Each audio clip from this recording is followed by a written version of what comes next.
مسلک اعلیٰ حضرت، اور مسلک اعلیٰ حضرت کوئی نیا مسلک نہیں، مسلک اعلیٰ حضرت وہی ہے کہ انہیں جانا انہیں مانا، نہ رکھا غیر سے کام۔ مسلک اعلیٰ حضرت یہی ہے کہ دیو کو بندے سے، دیو کے بندوں سے ہم کو کیا غرض، ہم ہے اپنے مصطفیٰ پھر تجھ کو کیا۔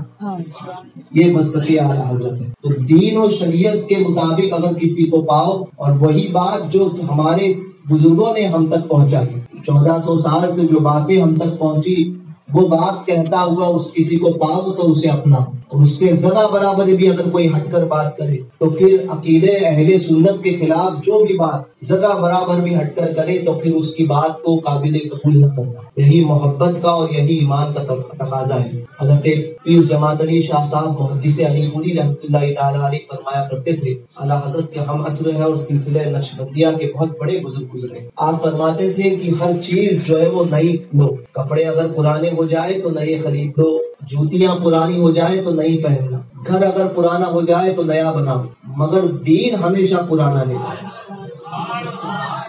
نیا دین کبھی مت لینا، دین ہمیشہ پرانا لینا۔ پرانا دین یعنی وہ دین جو 1400 سال سے چلتا ہوا آیا، جو دین حضور علیہ الصلوۃ والسلام کے ذریعے، صحابہ کے ذریعے، تابعین، تبع تابعین اور اولیاء کاملین کے ذریعے ہم تک پہنچا، بزرگوں کے ذریعے، اور اسی دین کا نام اس دور میں اس کو مسلک اعلیٰ حضرت کہتے ہیں۔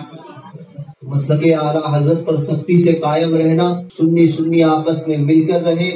میں ہمیشہ کہتا ہوں کسی بھی سلسلے سے آپ وابستہ ہوں، مگر عقیدے کے اعتبار میں، عقیدے میں ایسے ہو کہ آپ سچے پکے بریلوی رہیں۔ عقیدے کے اعتبار سے آپ کا بریلوی ہونا ضروری ہے۔ عقیدے کے اندر کوئی کمپرومائز نہیں کرنا، کوئی صلح اور کوئی سمجھوتا کبھی منظور نہیں ہونا چاہیے، سمجھے؟ کیونکہ یہی ہماری سب سے اہم، یہی ہمارا سب سے اہم خزانہ ہے، اور اگر اسی کو ہم نے داؤ پر لگا دیا تو ہمارے پاس بچا کیا؟ سنی صحیح العقیدہ بن کر رہو، ایسے بن کر رہو کہ لوگ آپ کو دیکھ کر تعصبی جائیں، متسلط جائیں۔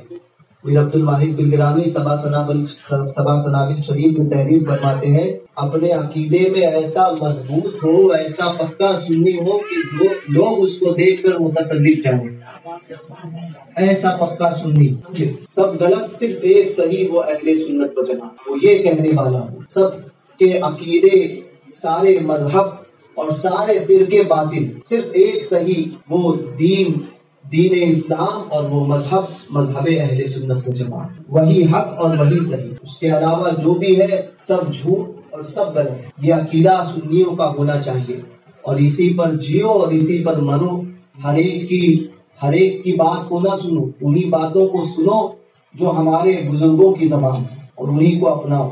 اللہ تبارک و تعالی ہم سب کو سنیت پر قائم رکھے، اور سنیت پر ہی ہم سب کا خاتمہ بالخیر فرمائے۔ السلام علیکم ورحمۃ اللہ وبرکاتہ۔ دوران گفتگو اگر کوئی ایسے کلمات میری زبان سے نکلے ہوں جو جس پر شرعی گرفت ہو تو میں حاضرین مجلس علماء کے سامنے توبہ کرتا ہوں۔ استغفر اللہ ربی من کل ذنب واتوب الیہ، لا الہ الا اللہ محمد رسول اللہ صلی اللہ علیہ وسلم۔